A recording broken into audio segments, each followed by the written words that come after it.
So you have a daughter with another woman. Correct. I don't want you to answer any more questions right now. Me? Nope. Oh. Nothing else. Anya, what is that situation like? How were you brought into the situation, and what, from your perspective, tell me the story of. I mean, I feel like I never even really talked to him about it too. Like, I feel like we could have had like a better. Can you move close to the mic? Sorry, I can't hear you. Sorry, we could have had like a better transition into it. Cause like, so I'm on Reddit heavy. Like, I follow a lot of like, step parent Reddit. I listen to a lot of like step parent like podcasts. Like, Reddit got all that? Yeah. Yeah, bro. I be on something else, man. Look, me too. Hey, new girls. Wait, what the I fuck? feel you. So. Yeah. Let me download this shit. You right don't now. need Reddit. Yeah. You can just Google the shit and see those Literally. naked girls. I don't need it. Why not? Cause don't get on my thing now. Oh shit! Well, we're all gonna follow her. What's your Reddit name? Nah, nigga. That's her name. That's her Reddit name. That's my man. I can't even say her Reddit name. Nah, we ain't doing that. Listen, no cap. Here's her Reddit. Listen, she was talking to one person one time. It was like this weird ass name and shit. I'm like, all right, I know she on Reddit, but it was just them two talking. So I'm like, you talking to the same person? I thought it was a group thing. No. She's like, no, we were talking about one post and now we just talking about the post. I was like, so I learned a lot of like life stuff from them, like people who are already like step parents. They be step parents for like 20 years or like 30 years, and they have like their own bio children and like, you know, stepchildren. And like one of the like main things they talk about is kind of like being a child. They used to say like childless step parent, like, but I really call it child free because childless sounds kind of like a it has a negative connotation to it. And like I don't have kids right now because I don't want to have kids yet. It's not because like I didn't, you know, fall in love with somebody and have a baby with them and like decide to be a family. I just didn't meet that person yet. And I always thought like, you know, at 22, 23, I would be like, you know, in some cute long-term like high school sweetheart relationship and have like my own kid now and stuff like that. But, you know, like life doesn't, you know, work for you right like certain ways sometimes. So like I do learn a lot of stuff from them and like Cool. I think most of it is really like internal stuff that you need to deal with, like, because even like you mentioned, like you have a baby with another woman. Like a lot of times people assume like I'm the other woman or like I broke up the family or like I'm the one who like said, you know, fuck that girl and like, you know, come with me. And it's like it's not like that, like at all. And it's like even people don't even have like sympathy for not sympathy, but just like.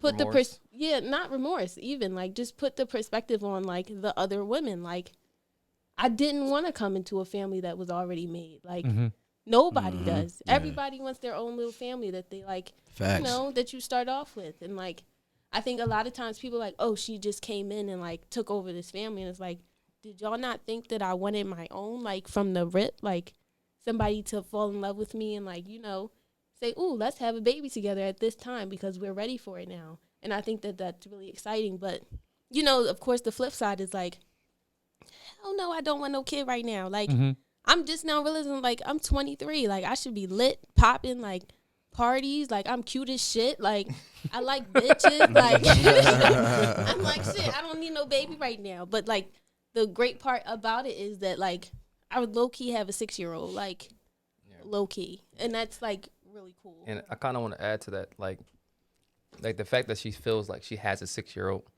that's like not her child, right? I feel like a lot of blended families, and this is something that they should, the perspective I feel like they should look at it as, if you're a dad or if you're a mom and you're in a relationship and it doesn't work out, right? You know that you have the responsibility of the child. Now, of course, life continues, you guys grow, you guys find new people. When you do find these new people and these people are by your side and they're ready to support you in every way, shape, or form, I feel like people should embrace that and they should, you know, they should compliment the person on like, damn, like you ain't got to do this, but the fact that you're doing this, that's love. I feel like children that have the duality of having like technically 4 parents, that's fucking lit. You You know what I'm saying? Like, that's a great experience to have for a child. You know what I'm saying? And I'm not talking about toxic relationships. I'm talking about things that actually works. I'm talking about there's a mom and her significant other on this side, a dad and his significant other on this side, and then you have the child. If both of these relationships are doing well and all they care about is growth, then by default, that child will be successful in life, hands down, because they have two different sides of them where they're going to bounce back and forth, but they're going to get the values and morals from these successful, partners, right? So I think that people shouldn't look at that aspect like, oh, you're not about to have this bitch around my daughter, or oh, you're not about to have this nigga around my daughter. You shouldn't look at it like that. You know what I'm saying? You should actually have the conversation with the spouse or the parent, like, hey, but it's like, even if you do look at it like that, like, you have to look into yourself too, because like at some point I felt like, I was kind of like not necessarily overstepping, but like, bro, I want a baby so bad, and like people don't know, like, I love children, I love working with children, I love watching them grow and do new stuff, and then it's like I get to see a kid that has the same eyes as me, same hair as me, like do the same thing, like that's amazing. Different level. Yeah. So it's like, I think there's also that concept of like I think even in our situation, it was that whole idea like, oh, you're trying to replace the other parent. Yeah, and it's like, it was a lot of that. It was. Yeah, and it's like, it wasn't that though. Again, I don't want to be a parent, because if I did, I would not be on birth control, right? Like, let's just be real. Like, I could find there's a lot of niggas in the world. Like, no offense, babe. No, I feel you. Like, I can get pregnant like off the rip.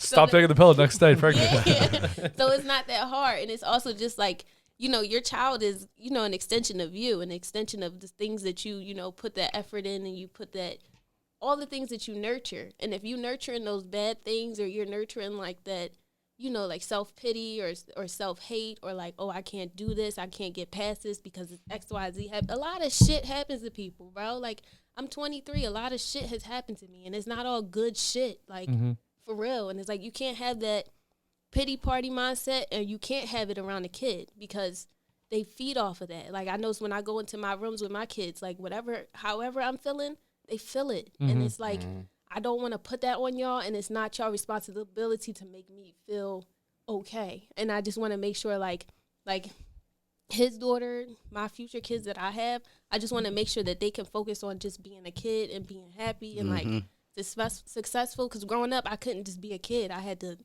help my mom with her other kids, and I had to, make sure everybody else was good, make sure everybody else was getting up. Responsibility. And I ain't even now, like, he tell me all the time, get the fuck up, it's time to go to work. And I'm just like, I'm asleep till the very last minute. Oh, Jesus. So you millennials. Thank you for watching that video on YouTube. Remember to like and subscribe to this video. Share it with your friends. Follow us at LoveandThem1 on Instagram, and go to theloveandthem1.com. New full episodes every Tuesday, highlights throughout the week, and previews on Sundays. Full audio every Monday. What he said.